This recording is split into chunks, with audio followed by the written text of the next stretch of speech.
A multiplicação do azeite da viúva nos traz uma lição de vida acerca do amor de Deus para com seus filhos.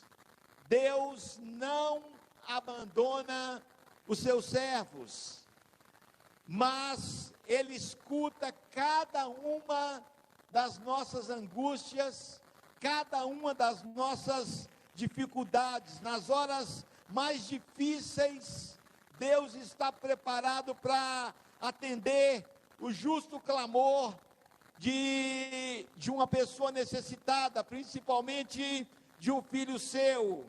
A fidelidade do Senhor está presente na vida e até após a vida, até depois da morte, porque ainda que nós sejamos infiéis ao Senhor, diz a palavra de Deus que o Senhor permanece fiel e vela pela sua palavra para a cumprir. Louvado seja o nome do Senhor. Nós estamos em março, chamado mês da mulher, e essa história de Eliseu, em que Eliseu aumenta o azeite da viúva, ilustra um pouco da luta histórica que as mulheres passavam, do estigma religioso que recaía sobre elas nos tempos antigos, e por que não dizer, até os dias de hoje, em menor intensidade. Sobre a mulher pesavam, irmãos, nos tempos antigos, os duros trabalhos do lar. A mulher trabalhava não apenas em casa, mas ela trabalhava no campo. A mulher fazia pão, a mulher tecia e tantas outras coisas. Mas a mulher tinha muito poucos direitos nos tempos antigos, nos tempos do Antigo Testamento. A mulher não herdava do seu marido nem os filhos que ela havia tido com ele. E na democracia inventada pelos gregos, a mulher só tinha direito a voto se o marido autorizasse. E mesmo assim, se o marido visse que o voto dela, se ele não concordasse com o voto dela, ele tinha o poder de anular o voto da sua esposa. Na família, irmãos, a estima da mulher só aumentava quando ela se tornava mãe. Mesmo assim, se o bebê fosse um menino, se ela fosse mãe de uma menina, a mulher era humilhada, porque ela deu à luz a uma menina. Irmãos, do ponto de vista social e jurídico, a situação da mulher em Israel era inferior à que a mulher tinha nos países vizinhos.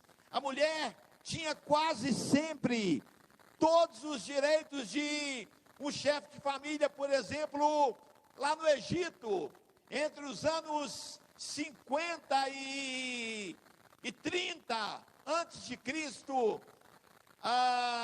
esteve como faraó no Egito uma mulher chamada Cleópatra, e ela dominou uma das maiores nações do mundo na ocasião. Irmãos, para vocês terem uma ideia, lá na Babilônia, a mulher podia adquirir bens, em Israel não. Mulher não podia ter bens em Israel, mas na Babilônia, a mulher podia ter bens, ela podia agir judicialmente, ela podia ter parte na herança do seu marido. Mas no reino do norte de Israel, muito frequentemente, as viúvas, principalmente as cheias de filhos, encontravam-se em condições miseráveis. E na história lida aqui nessa noite. O credor, diz a Bíblia, queria levar os filhos dessa mulher viúva como escravos. No Antigo Oriente, as viúvas por si mesmas já eram vulneráveis à pobreza, irmãos. E só que esqueceram de nos ensinar uma coisa. Nós confundimos um pouco a história dessa viúva, desse profeta, porque esqueceram de nos ensinar uma coisa. Diga assim: esqueceram de nos ensinar uma coisa. Profeta é diferente de ser sacerdote. Veja bem, o sacerdote no Velho Testamento, ele sobrevivia dos dízimos. O profeta vivia do mistério. O profeta vivia, como o pastor Lúcio falou aqui hoje, vivia da fé. Não tinha uma lei para sustentar o profeta. Ou Deus agia na vida do profeta, ou o profeta ficava com fome.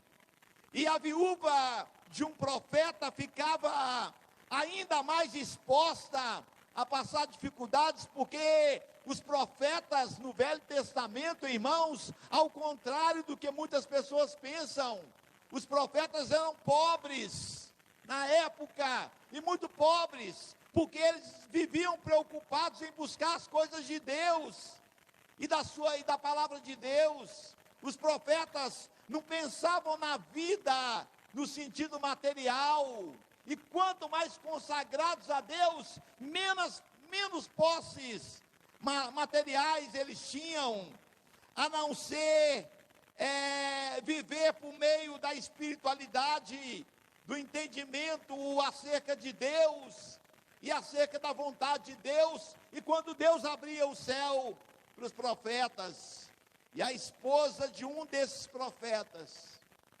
desamparada, desesperada, vem ao homem de Deus Eliseu com esse relato dramático, segundo Reis, capítulo 4, versículo 1, diz aqui a minha Bíblia: e uma mulher das mulheres dos filhos dos profetas clamou a Eliseu, dizendo: meu marido, teu servo, morreu, e tu sabes que o teu servo temia ao Senhor, e veio o credor, ele morreu devendo. Tem alguém aí com dívida? É mesmo? Ele morreu devendo, e ele era profeta. Eu acho que te contaram alguma coisa diferente a respeito do profeta. Porque esse profeta de que eu estou falando aqui, ele era temente a Deus, era cheio do Espírito Santo e estava endividado. Veja bem, e veio o credor para levar, ela contando, veio o credor para levar os meus 2 filhos para serem servos dele. Porque, irmãos, a lei naquela época permitia, como uma forma de proteger o credor, quem prestava um dinheiro, por exemplo, que se a pessoa não pagasse, podia pegar o filho da pessoa para trabalhar, e para pagar até que ele pagasse a dívida, ele era escravo de quem o pai deles havia morrido devendo. Irmãos, as pessoas viviam na pobreza, tinham uma vida muito dura naquele tempo, e eles tinham que enfrentar desesperança todos os dias. Infelizmente, pregadores da teologia da prosperidade anunciam por aí que você, se estiver 100% na presença de Deus, você não tem dificuldade financeira, você não passa por prova. Você passa por prova sim, mas passa pela prova para alcançar um lugar melhor. Coisas simples como comida e roupas, irmãos, faziam muito diferença na vida de uma pessoa naquela época, principalmente da viúva de um profeta. E os problemas da viúva foram multiplicados com a morte do seu marido, deixando dívidas que ela não podia pagar. Então eu imagino que era uma quantia bem grande, trazendo para os nossos dias. É só você pensar aí um valor que você não dá conta de pagar, nem se você trabalhar o resto da sua vida. Foi essa a dívida que o profeta deixou. Tem gente que confunde, repito, sacerdote com profeta. Sacerdote não tinha problema financeiro. O dízimo de Israel sustentava os sacerdotes.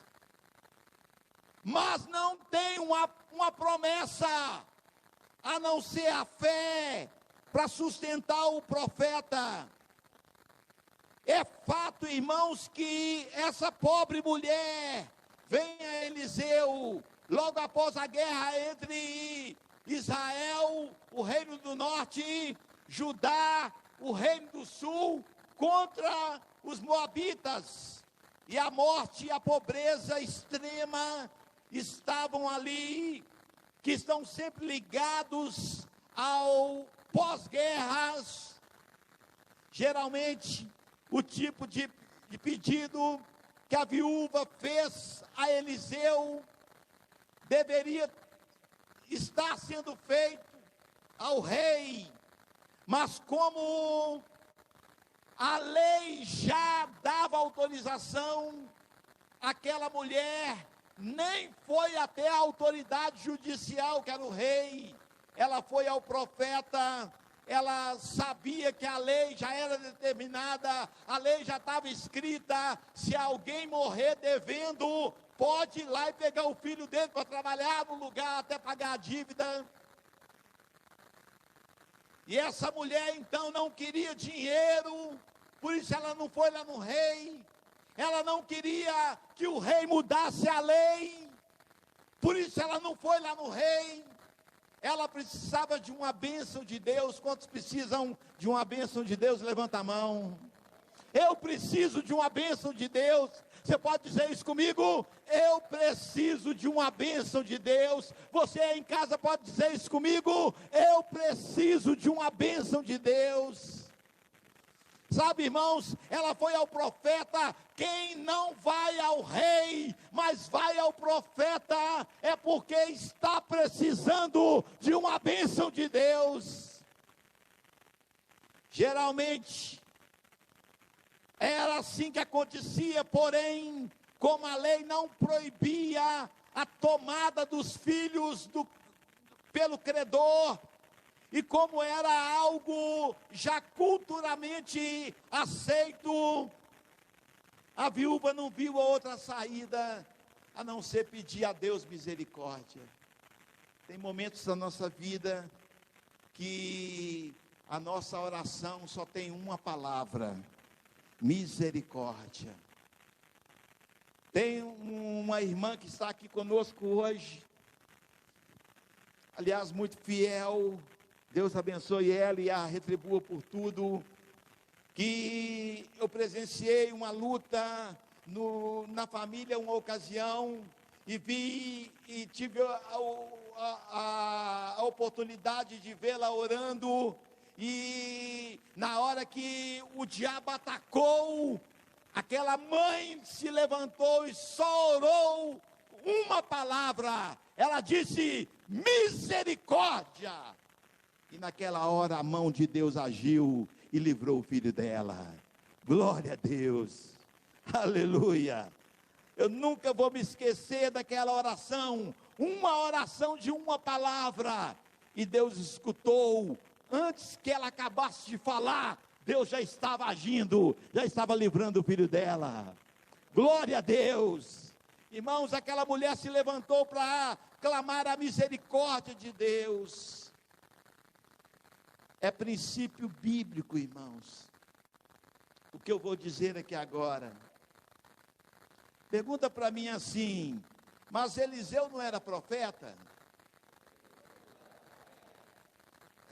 Ele era profeta. Não precisava da mulher falar com ele. Não precisava, quando aquela viúva, lembra lá o mesmo Eliseu da sunamita? A sunamita estava a 5 quilômetros de distância, e ele lá em cima do monte, ele só viu a poeira do cavalo correndo lá embaixo na estrada, e ele chamou o Geazi e falou assim: está vendo aquela poeira lá? É a sunamita que vem, e o filho dela morreu.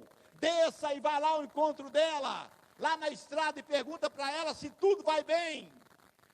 Irmãos, ele era profeta, ele não precisava que ninguém explicasse para ele as coisas. Só dele olhar ele já sabia o que estava acontecendo. Na semana passada eu disse aqui que quando um profeta sai, quando um profeta olha, ele vê diferente das demais pessoas. Mas o que eu vou dizer aqui é princípio bíblico. O que eu vou dizer aqui é o quê? Então diga comigo, Romanos 12, 13. Como é que é? Romanos 12, 13. Agora vamos falar para o inferno escutar. Romanos 12, 13. Sabe o que está escrito em Romanos 12, 13? Comunicai aos santos as vossas necessidades.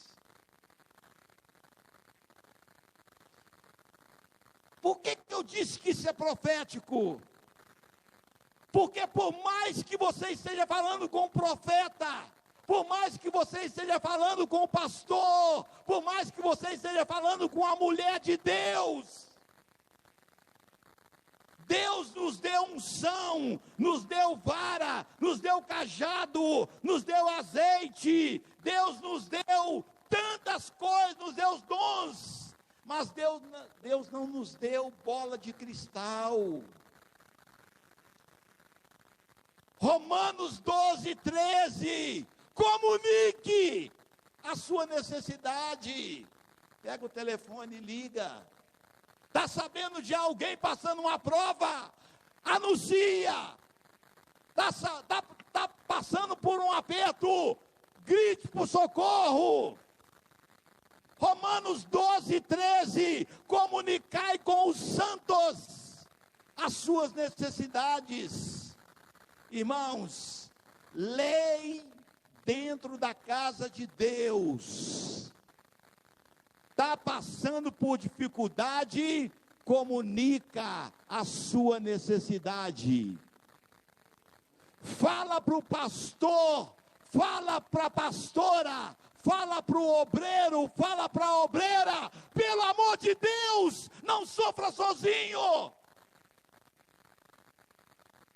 No mínimo, você terá um ombro para chorar junto com você, para orar junto com você, para acordar de madrugada e pedir e gritar pelo seu nome no mundo espiritual. É lei dentro da casa de Deus.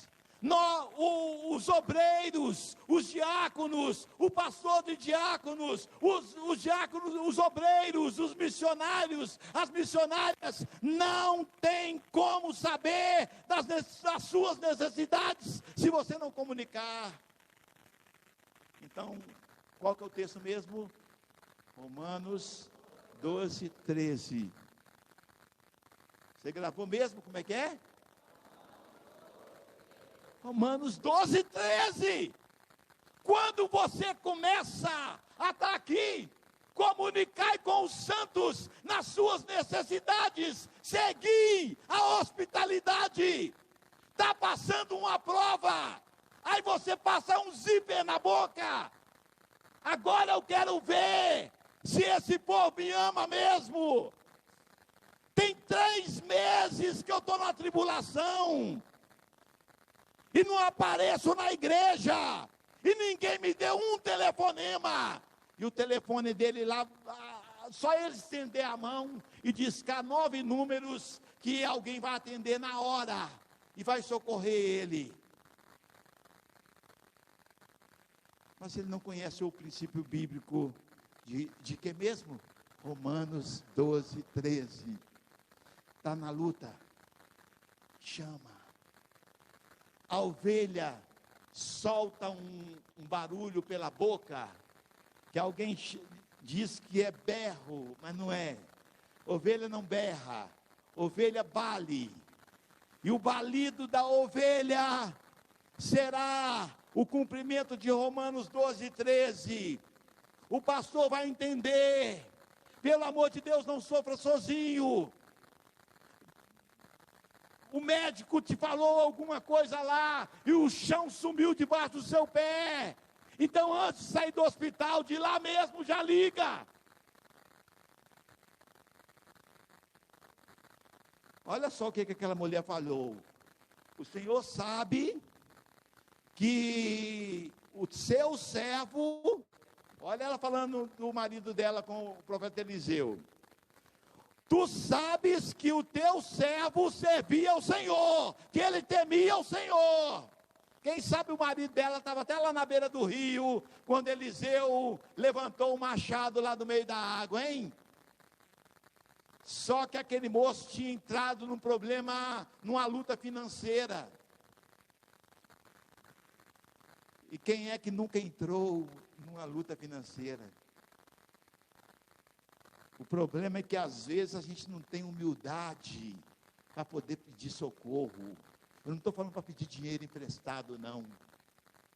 Porque o que aquele moço fez, ele se endividou, em vez de ele ir para os joelhos no chão, ele procurou a agiota. E foi por isso agora que os filhos dele estavam para virar escravos. Servo de Deus endivida também. Servo de Deus também, hein, Sidney? Servo de Deus também precisa de conhecimento de administração financeira. O que ele tinha que ir lá atrás do agiota? Ele estava pondo a família dele a risco e colocou, e ele morreu. Mas só que tem uma coisa, depende, de acordo com o motivo para o qual você fez a dívida, não é pecado. Irmãos, até os santos, podemos dizer isso juntos? Diga assim, até os santos passam dificuldades financeiras. Então, pelo amor de Deus, não deixa o diabo falar com você aí, que você é pior que o outro, só porque você está devendo, não. Você é maravilhoso, você é maravilhosa, você foi comprado com o sangue de Jesus. Com esse tanto, hein, capitão? Com esse tanto de armadilha financeira aí, é difícil encontrar um que não caiu. Que não foi lá, que não recebeu um telefonema para fazer um empréstimo. E foi aí quando assustou, estava pagando 10%, 15% ao mês e não sabia. A causa dessa mulher era justa. Ela não pedia por riquezas para o profeta. Ela não pedia status, ou que Eliseu fosse lá e descumprisse a lei, porque era lei. Mas ela queria apenas um livramento. Ela queria pôr a cabeça no travesseiro e dormir, sabendo que os filhos dela estavam dentro de casa com ela. Gente, esse é o pedido mais nobre que existe, que uma mãe pode fazer. Querer que os seus filhos estejam bem. Quantos são mães aqui? Quantos desejam que seus filhos estejam bem? Onde quer que eles estejam? Até nós, pais, entramos nessa, né? Onde quer que eles estejam. A causa dela era justa, irmãos.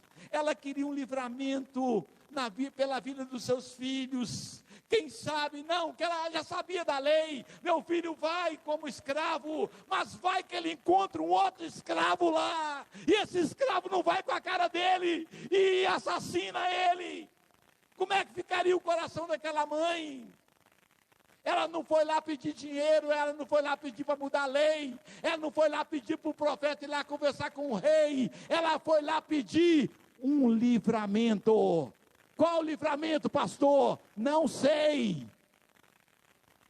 A forma como ela fala demonstra a grande fé dela. Perceba que ela não pede nada a Eliseu, mas apenas o deixa ciente da miséria, ou seja, ela confiava que Deus sabia o que era melhor para a sua família, e ela se colocou totalmente debaixo da providência de Deus. Deus não abandona aqueles que lhe são fiéis. Deus é fiel na vida e na morte, e promete proteger até os filhos dos filhos de milhares daqueles que o amam e o obedecem. Atenção, eu não estou dando sinal verde para você fazer um empréstimo amanhã, porque os malandros aí já devem estar anotando. Ô glória, era aí, Deus está falando comigo, amanhã eu ligo para a financeira. Você está passando por uma dificuldade, Deus vai te livrar de outra maneira, em nome de Jesus. A viúva, ela apresentou e entregou o seu caso nas mãos de Deus.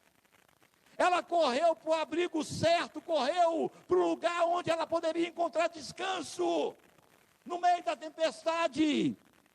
E logo veio a resposta divina. A Bíblia diz que o profeta Eliseu viu o testemunho de um servo fiel a Deus, porque se o homem que foi profeta junto com ele não fosse ali, ele diria para aquela mulher: você está mentindo. Ele falava que era profeta, mas ele não era profeta, por isso que ele morreu desse jeito. Mas Eliseu se calou, e naquela hora ali o silêncio consentia, o silêncio concordava. Realmente aquele homem era um homem de Deus, mas ele estava endividado. Você é um homem de Deus, você é uma mulher de Deus e está endividada. Deus quer te livrar disso. Por causa de dívida, você não vai perder sua noite de sono, não. Porque Ele é o dono do ouro e da prata. Está entendendo?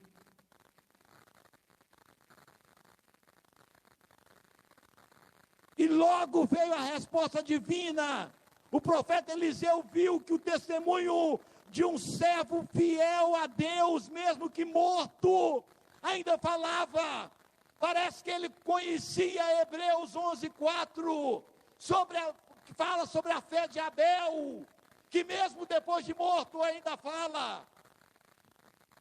Então Eliseu pergunta o que a viúva tinha em sua casa, para que Deus usasse como socorro. Aquela mulher precisava ser socorrida. E Eliseu, segundo Reis 4:2, e Eliseu lhe disse: que hei de fazer? Dize-me o que tens em casa. Coloque isso aqui para mim, por favor. Segundo Reis 4:2. Olha só, irmãos, olha só o que é que essa moça, o que é que essa mulher respondeu para o profeta. Segundo Reis 4:2. A gente consegue? O que você tem em casa? Segundo Reis 4:2. E Eliseu lhe disse: que hei de fazer? Me diga, dize-me, o que é que tens em casa? E ela disse: tua serva não tem? Brincadeira, você está de brincadeira, mulher, comigo? Vou lá de novo no versículo.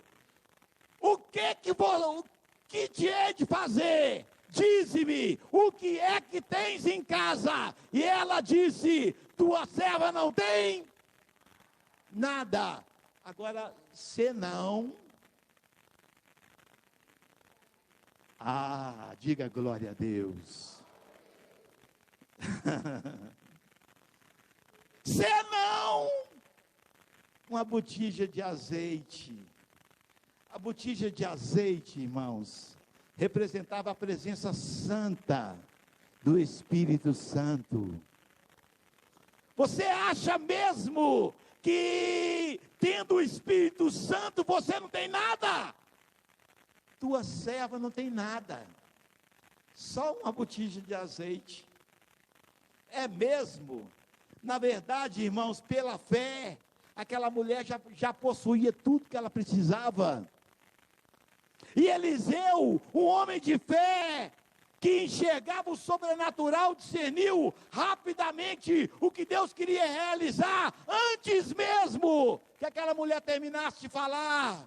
Note bem, a viúva, diga assim, a viúva, via uma pequena botija de azeite, mas o profeta via o sustento, via a solução do problema, via a bênção na vida daquela mulher.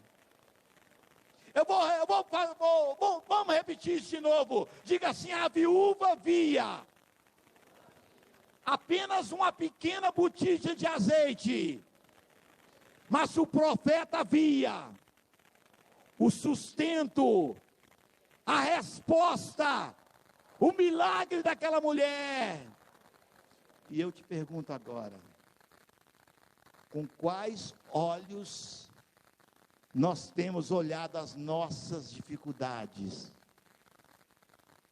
Com olhos viúvos ou com olhos proféticos? Quando você olha, você só vê uma pequena botija de azeite.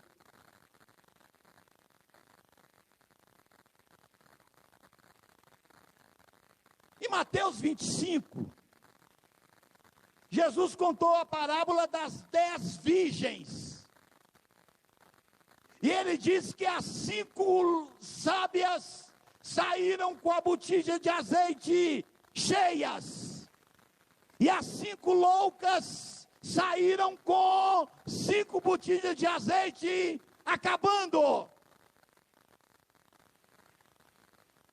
Você acha mesmo que você tendo o azeite, quem tem azeite aí fala glória a Deus?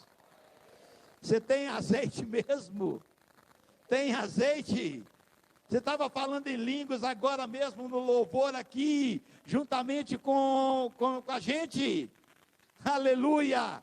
Irmãos, o azeite era usado como remédio para aflição no estômago. O azeite era usado como bálsamo para curar feridas. O azeite era utilizado como combustível para iluminar as casas na noite. Os soldados passavam azeite no escudo antes de ir para a guerra, e isso prevenia os escudos de se enfraquecerem, e ali o soldado tinha muito livramento por causa do azeite. O azeite era também a base para fazer perfumes, para fazer pomadas perfumadas, muito caras. Às vezes um pote à base de óleo, de mirra, incenso e azeite, podia ser vendido por 1 ano do salário de um trabalhador. E sabe o que aquela mulher falou? Eu não tenho nada.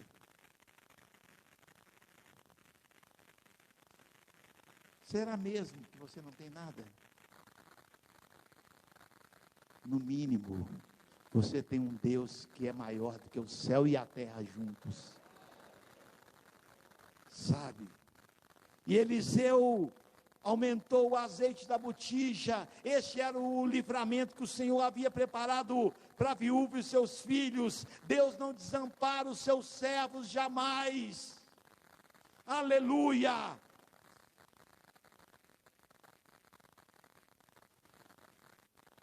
O azeite da botija o azeite da viúva foi aumentado milagrosamente.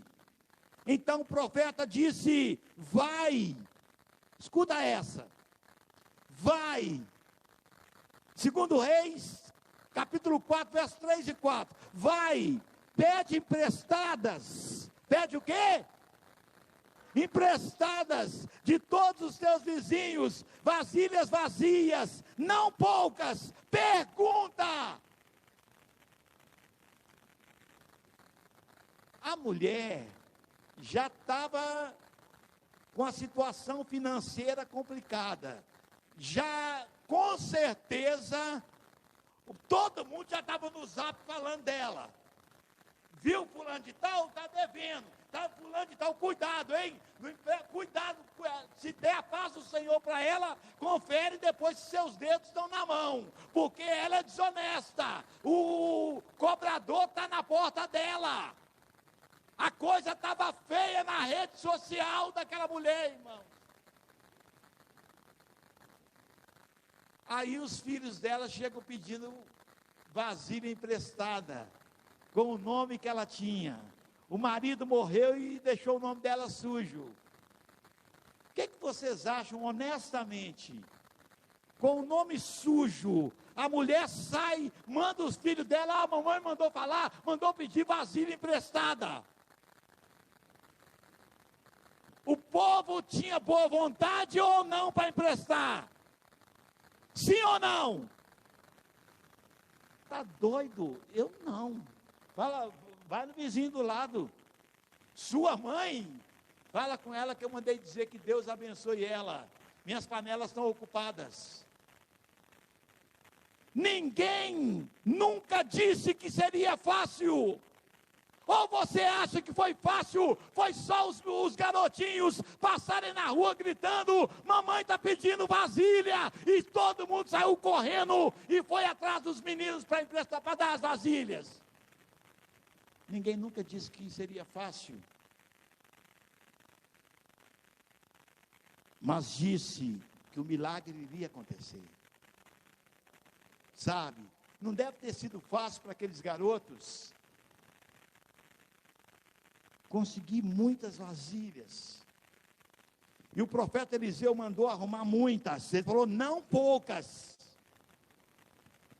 Continuando, então entra e fecha a porta sobre ti e sobre os teus filhos, e derrama o azeite em todas aquelas vasilhas, e põe à parte aquelas que estiverem cheias. E o milagre, irmãos, estava limitado a tanto quanto fosse a fé daquela mulher, a quantas vasilhas ela apresentasse.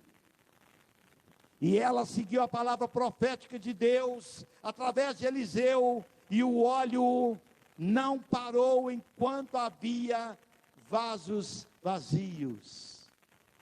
Glória a Deus. E segundo a instrução de Eliseu, ela deveria vender o azeite, pagar a dívida e viver do que sobrasse. A viúva, aqui está escrito, a viúva que clamava pela vida de seus filhos, foi atendida para muito além do que ela pediu ou pensou. E ela virou uma rica empresária no ramo de azeite da época. Diga assim, Efésios 3:20. Qual que é o texto? Efésios 3:20. Vamos todos juntos?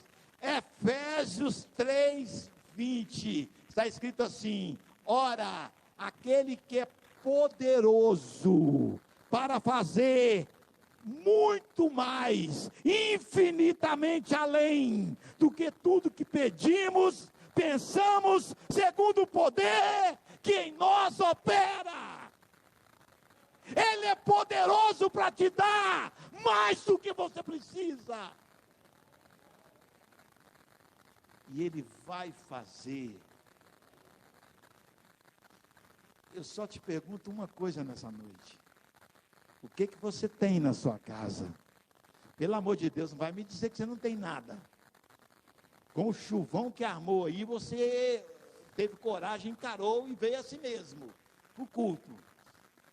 Você tem servido a Deus debaixo de tribulação sangrenta. Pelo amor de Deus, não vai me dizer que você não tem nada. Você tem pago um preço que só Deus sabe. Não vai me dizer que você não tem nada. Você tem sim, senhora. Você tem sim, senhor. Só que há momentos, irmãos, em que as circunstâncias nos levam a situações semelhantes à situação daquela viúva. Horas difíceis. Quando nós achamos que não resta mais nada para ser feito. Sentimentos de vazio, sentimentos de abandono, podem até passar no nosso coração. É como se estivéssemos perdidos por caminhos sem solução. Mas sabe o que eu aprendo nessa palavra? Que se ainda houver uma botija de azeite, Deus fará maravilhas na nossa vida. Aleluia! Entenda bem, eu não falei uma botija de poeira, eu falei uma botija de azeite. Deus, através deste azeite, põe a mão na sua cabeça, diga assim: eu tenho unção, eu tenho a unção do Espírito Santo. Sabe, irmãos, entendam bem uma coisa,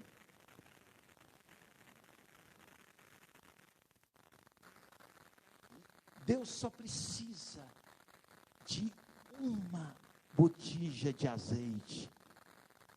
E sabe como que nós conseguimos essa botija? Fugindo do pecado, fugindo da aparência do mal, fugindo da mentirinha, fugindo da fofoquinha, fugindo das sugestões de Satanás. Daí a pouco, você vai dizer lá, teu servo não tem nada, só uma botija de azeite. Deixa eu te perguntar uma coisa, como que você tem olhado sua vida? Com olhos viúvos ou com olhos proféticos? Os olhos viúvos veem uma pequena botija de azeite, mas os olhos proféticos veem a provisão de Deus. Aleluia! Deus usa os fracos para confundir os fortes. O poder de Deus se aperfeiçoa na fraqueza. Vamos fazer uma troca com Deus agora? Você apresenta uma botija de azeite.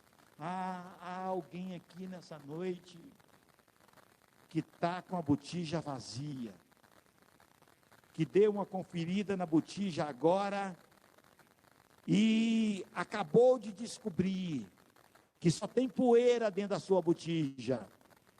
Então nós vamos ficar de pé agora para a gente orar para Deus encher a botija.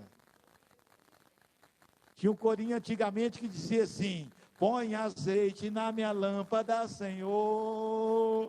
Põe azeite na minha lâmpada, Senhor. Hein? Agora é hora. Feche os seus olhos por um minuto. Você pode me ajudar nessa oração. Aliás, você pode orar comigo. Você pode dizer: Espírito Santo, hoje eu venho à sua presença. Feche os seus olhos e diga: Espírito Santo, hoje eu venho à sua presença. Apresento o meu coração e a minha vida Espírito Santo, eis-me aqui. Eu sei, tenho plena certeza e convicção de que eu não mereço, mas eu não oro porque eu mereço. Eu oro pela misericórdia de Jesus Cristo na cruz do Calvário. Põe azeite na minha lâmpada, Senhor. Enche a minha botija de azeite. Antes que Jesus Cristo volte, antes que o cobrador chegue, antes que o agiota bata na minha porta, põe azeite na minha lâmpada, Senhor. Senhor, põe azeite na minha lâmpada. Senhor, tem misericórdia de mim. E sabe o que a Bíblia diz? A Bíblia diz que enquanto houve vasos vazios, o óleo não parou. Eu fecho os meus olhos nesse altar nessa noite e eu vejo o óleo sendo derramado sobre nossas cabeças. E se você é sábio, abra agora para o Espírito Santo. Se você é sábio, deixa o Espírito Santo encher a tua vida. Um dia eu ouvi um pastor pregando e dizendo que Deus, quando Ele vem com o Espírito Santo, Ele não vem com conta-gotas, Ele derrama em abundância, Ele enche até derramar. E tudo que Deus precisa, Ele vai te dar agora. Tudo para poder agir na tua vida, em qual área for, é que haja uma botija de azeite cheia. Você nunca mais vai dizer que não tem nada. Você dirá: a mão do Senhor foi comigo, a mão do Senhor quebrou o laço do inimigo e eu escapei, a mão do Senhor trouxe cura, a mão do Senhor trouxe prosperidade, a mão do Senhor trouxe livramento. Glória a Deus. Deixa, filho, deixa Deus encher tua vida agora. Filha, deixa Deus encher o teu coração. Irmãos, deixemos o Senhor nos encher, em nome de Jesus, em nome de Jesus. Põe a mão no teu coração, diga: Senhor Deus, eu entendi a tua palavra. O combustível do cristão